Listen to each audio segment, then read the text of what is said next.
This series of darts tactics videos is aimed at beginner through intermediate level dart players who already know the basics of the game and want to learn how to improve their chances of winning through correct shot selection. In my previous two videos, we talked about tactics to employ when playing any 01 game such as 501. We discussed shot selection to get to an outshot and tactics for maximising your chances of taking out a 3-dart finish. In this third video in the series, I'll look at 2-dart outshots and the tactics you should use to improve your odds of finishing them. I'm calling them 2-dart outshots because they can be finished with 2 darts, but if you have 3 darts in hand, your tactics should change to take advantage of the extra dart, and we'll discuss the differences as we look at some examples. But before we do anything else, let's talk about the relative size of different areas of the board. Each treble has a surface area of 0.4 square inches, or 2.58 square centimeters if you prefer metric measurements. A double is 0.65 square inches, so it's a bigger target than a treble, over 1.5 times the size in fact. The smallest target on the board is the double bull at 0.2 square inches, but the single bull is 1.05 square inches, so combined they make a target that is over 3 times the size of a treble. The inner segment of each single is 2.32 square inches and the fat outer segment is 3.6 square inches. So clearly, the easiest thing to hit is a fat single. In fact, your odds of hitting 2 or 3 fat singles in succession is better than your odds of hitting 1 treble or 1 double, and your odds of hitting somewhere in the bull are 3 times the odds of you hitting a treble. You don't need to memorize the numbers, but do remember the relative sizes. A single is your best bet. A bull is a better bet than a treble. We will use this knowledge to our advantage to get to that double out and win the game. Okay, let's get back to outshots. I want to start right at the business end with outshot values of 40 and under. Obviously, if you're on an even number, then you've got a 1 dart out. All the doubles are the same size, so in theory your odds of hitting each one is the same, but some of them are better to land on than others. Double 20, often referred to as tops, is a good number to be throwing at because if you miss and hit a single 20, you're still on a finish, double 10.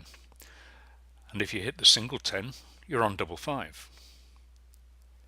Double 16 is even better because it breaks down to double 8 and double 4. And if you hit the single 4 with your 3rd dart, you're still on a finish on your next turn, if you get one.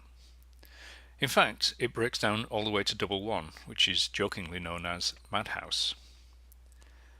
However, you should never take a difficult path to try and get to one of these favoured doubles if there's a safer path that will land you on one of the other doubles.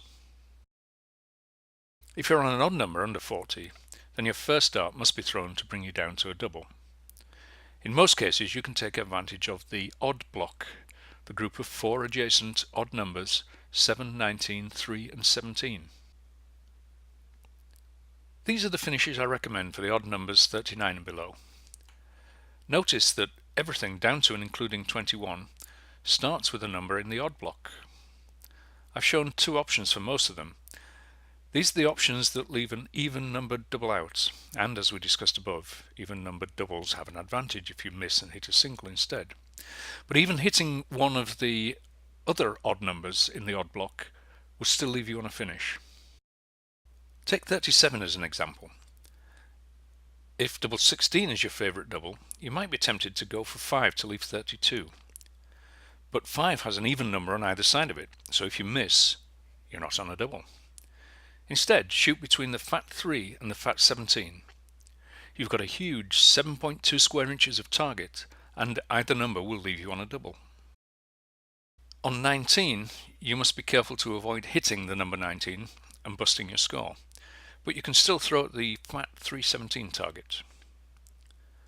From 17 down, there's no advantage to be had from the odd block, but always choose a fat number that will leave you on an even numbered double.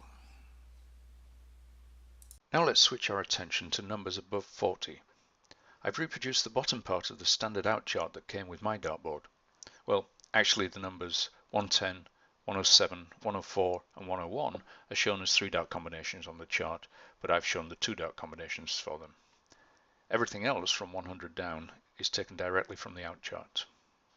As with the top part of the chart, which we looked at in my previous video, all of the combinations will work, and some of them are the appropriate shots to play, but for many there are better ways to take them out. Whoever put the chart together seems to have been concerned with leaving either a double 20 or a double 16 for the winning shot. As we have discussed, these two are good doubles to land on, but if there's an easier way to land on another double, then you should always take that easier way. The important thing is to have a chance of winning the game, and to do that you have to land on a double, any double.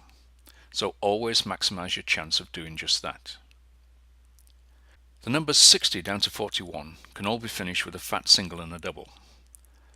I'm okay with the choices shown for 60 down to 53, but I disagree with the chart on numbers below that. When you throw at a fat number, there's always the chance that you'll accidentally slip into the treble. In fact, treble seems to be easier to hit when you don't want one, but maybe that's just me. Let's look at the suggestion for 52. If I throw at single 20 but accidentally hit treble 20, I've just busted my score. Throw at single 12 instead, because if you hit treble 12, you've left yourself on double 8. Hopefully you get the idea. The odds of hitting single 12 are the same as the odds of hitting single 20. The odds of slipping into the treble on either number are the same. But one option busts your score, the other keeps you in the game. You try it. You've got 2 darts in hand and 49 points. What should you throw at? The chart says 17 to leave double 16, but a treble 17 would bust your score. 15, 13, 11 or 9 would all work and would not bust your score if you hit the triple. Personally, I'd choose 13 or 9 to leave either double 18 or double 20. For the odd numbers below 49, you can take advantage of the odd block as we discussed earlier. And for the even numbers, there are 2 sets of adjacent even numbers that you can take advantage of, 8 and 16 on the left and 6 and 10 on the right. On 48 or 44, throw at the fat 8-16 target. On 46 or 42, throw at the fat 6-10 target. I've changed the chart on the screen to show my recommendations for numbers 60 and below. I've thrown a lot of numbers at you in this lesson. I still need to talk about 2 dart outshots above 60, but I'll cover that in the next lesson in the series. In earlier lessons I used animated darts to illustrate some of my examples.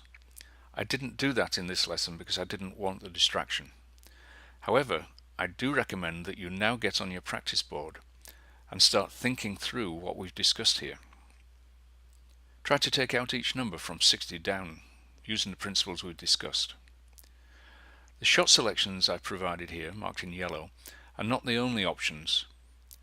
Is there an alternative that better suits your throw? Practice, practice, practice. Shoot well.